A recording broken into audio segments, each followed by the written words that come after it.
ಒಳ್ಳೇದು ಮಾಡಬೇಕು ಅಂತ ಮನಸ್ಸಿಂದ ಬರಬೇಕು. ಬೇರೆಯವ್ರ ಹತ್ರ ದುಡ್ಡಿದೆ, ಖರ್ಚು ಮಾಡೋದು ದಮ್ಮಿಲ್ಲ, ನಾನು ಸಾಲ ಮಾಡಾದ್ರೂ ಖರ್ಚು ಮಾಡ್ತೀನಿ, ಅದು ನಾನು. ಗೆದ್ದಿದಾರಲ್ಲ ಕೆಲವರು, ಹಾಕ ಕೇಳಿ, ಬಾಬಾ ಸಾಹೇಬ್ ಅಂಬೇಡ್ಕರ್ ಅವರು ಜೈಕಾರ ಹಾಕ ಕೇಳಿ. ಈ ಸ್ಟೇಟ್ಮೆಂಟ್ ಇಂದ ಬೇರೆಯವ್ರಿಗೆ ಬೇಜಾರಾದ್ರೂ ನಾನು ತಲೆಗೆಡಿಸ್ಕೊಳ್ಳಲ್ಲ. ಪವರ್ ಮೇಲೆ, ಪ್ರಾಣದ ಮೇಲೆ ಯಾವನಿಗೂ ಗ್ಯಾರಂಟಿ ಇರಲ್ಲ. ಇನ್ನು 30 ಅಲ್ಲ 40 ವರ್ಷ ನಾನು ಮಾಜಿ ಆದಾಗ ಕೂಡ ಈಗ ಬಂದ್ರೆ ಇದೇ ಊರಲ್ಲಿ ಇಷ್ಟೇ ಜನ ಸೇರ್ತಾರೆ. ಇದು ನನ್ನ ತಾಕತ್ತು. ನಾನು ಬಾಬಾ ಸಾಹೇಬ್ ಅಂಬೇಡ್ಕರ್ಗೆ ಒಂದು ಪುಟ್ಟ ದೇವಾಲಯ, ನಮಗೆಲ್ಲ ಅವ್ರ ದೇವರು, ಒಂದು ಪುಟ್ಟ ದೇವಾಲಯ ಥರ ಒಂದು ನಿರ್ಮಿಸಿದ್ದೀವಿ. ಸೊ ನಾನು ಪದೇ ಪದೇ ಹೇಳ್ತಿದ್ದೀನಿ, ನನಗೆ SC/ST ಸಮುದಾಯದ ಮೇಲೆ ವಿಶೇಷವಾದ ಪ್ರೀತಿ. ನನ್ನ ಅವಶ್ಯಕತೆ ಇರೋದು ಅವ್ರಿಗೆ, ಅವ್ರನ್ನ ಎಂಪವರ್ ಮಾಡಬೇಕು.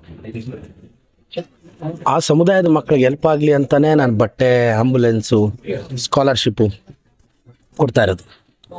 ಇವತ್ತು ಈ ಊರಿನ ಸಮಸ್ಯೆ ಹೇಳಿದ್ದಾರೆ, ಅದಕ್ಕೊಂದು 15 ಲಕ್ಷ ಬೇಕು ರಸ್ತೆಗೆ, ಇಮಿಡಿಯೇಟ್ ಹಾಕ್ತೀನಿ. ವಾಟರ್ ಫಿಲ್ಟ್ರ್ ಇಮಿಡಿಯೇಟ್ ಹಾಕ್ತೀನಿ. ನಮ್ಮ SC ಸಮುದಾಯ ಜನಾಂಗ ಇರ್ತಕ್ಕಂಥ ಕಡೆ ರಸ್ತೆ ಚರಂಡಿ ಸಮಸ್ಯೆ ಇದೆ, ಅದು ಬಗೆಹರಿಸ್ತೀನಿ. ಒಂದು 5-6 ಜನಕ್ಕೆ ಹೆಲ್ತ್ ಸಮಸ್ಯೆ ಇದೆ, ನಾಳೆ ಅಮ್ಮ ಆಂಬುಲೆನ್ಸಲ್ಲಿ ಕರ್ಕೊಂಡು ಹೋಗ್ತಿದ್ದೀನಿ. ಎಲ್ಲ ಸ್ಪಂದಿಸ್ತೀನಿ. ಇನ್ನೊಂದು 2-3 ತಿಂಗಳಲ್ಲಿ ಇವೆಲ್ಲ ಮಾಡಿ ಮುಗಿಸ್ತೀನಿ.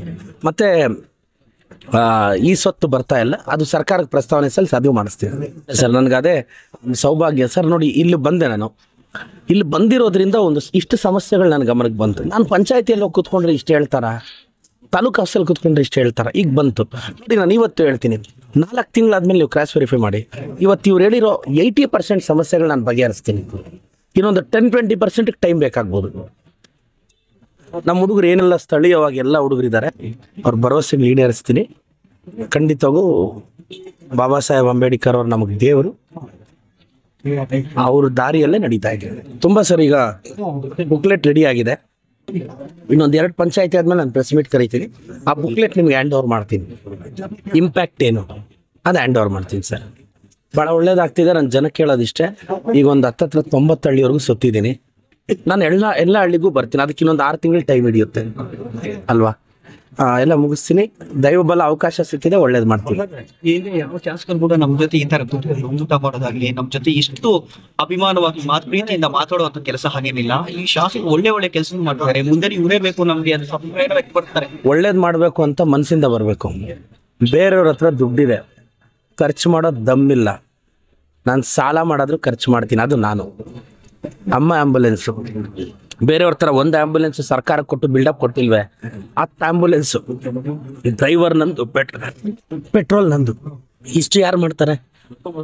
ಮಕ್ಳಿಗೆ ಬಟ್ಟೆ, ಸ್ಕಾಲರ್ಶಿಪ್ಪು ಯಾರು ಮಾಡ್ತಾರೆ? ಬರ್ತಿದೆ ಸರ್ ಅಲ್ವಾ. ಸ್ಕಾಲರ್ಶಿಪ್ ಎಲ್ಲ ಕೊಡ್ತಿದ್ದೀನಿ, ಬಟ್ಟೆ ಬರ್ತಿದೆ, ಒಳ್ಳೆ ಬಟ್ಟೆ ಕೊಡಿಸಿದ್ದೀನಿ. ಇದೆಲ್ಲ ಯಾಕೆ ಮಾಡ್ತಿದ್ದೀರಿ ಅಂದ್ರೆ ನನಗೆ ಒಳ್ಳೇದು ಮಾಡಬೇಕು ಅಂತ ಆಸೆ ಇದೆ. ನನಗೆ ಬೇರೆಯವ್ರ ಥರ ಆಸೆ ಇಲ್ಲ. 20 ಏಂಡ್ಲು 30 ಏಂಡ್ಲು ದೇವ್ಡೋಗ ಅವಕಾಶ ಮಿಚ್ಚಿನಾಡು ಮುಂಚೆ ಶೈ. ನಾಳೆ ಇನ್ನು 30 ಅಲ್ಲ 40 ವರ್ಷ ನಾನು ಮಾಜಿ ಆದಾಗ ಕೂಡ ಈಗ ಬಂದ್ರೆ ಇದೇ ಊರಲ್ಲಿ ಇಷ್ಟೇ ಜನ ಸೇರ್ತಾರೆ. ಇದು ನನ್ನ ತಾಕತ್ತು. ನಾನು ಹೇಳೋದು, ಪವರ್ ಮೇಲೆ, ಪ್ರಾಣದ ಮೇಲೆ ಯಾವನಿಗೂ ಗ್ಯಾರಂಟಿ ಇರಲ್ಲ. ಪವರು ಪರ್ಮನೆಂಟ್ ಅಲ್ಲ, ಪ್ರಾಣನೂ ಪರ್ಮನೆಂಟ್ ಅಲ್ಲ. ಆದ್ರೆ ಜನ ತೋರಿಸೋ ರೆಸ್ಪೆಕ್ಟೇ ಪರ್ಮನೆಂಟ್. ಆ ರೆಸ್ಪೆಕ್ಟ್ ನನಗೆ ಇವ್ರು ಕೊಡ್ತಾ ಇದ್ದಾರೆ.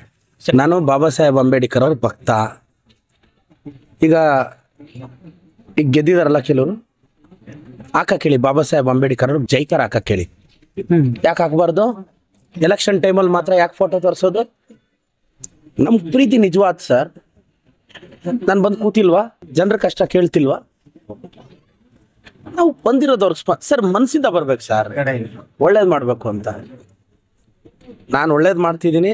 ನಾನು ಮತ್ತೆ ಹೇಳ್ತಿದ್ದೀನಿ, SC/ST ಸಮುದಾಯದವ್ರಿಗೋಸ್ಕರನೇ ನಾನು ಬಂದಿರೋದು. ಈ ಸ್ಟೇಟ್ಮೆಂಟ್ ಇಂದ ಬೇರೆಯವ್ರಿಗೆ ಬೇಜಾರಾದ್ರೂ ನಾನು ತಲೆಗೆಡಿಸ್ಕೊಳ್ಳಲ್ಲ. ಅವ್ರಿಗೆ ನನ್ನ ಅವಶ್ಯಕತೆ ಇದೆ. ನಾನೋಗಿ ಪ್ರತಿ ಊರಿನ ದಲಿತ ಸಮುದಾಯದಲ್ಲಿ ಕುತ್ಕೊಂಡು ಅವ್ರ ಕಷ್ಟ ಕೇಳ್ತೀನಿ.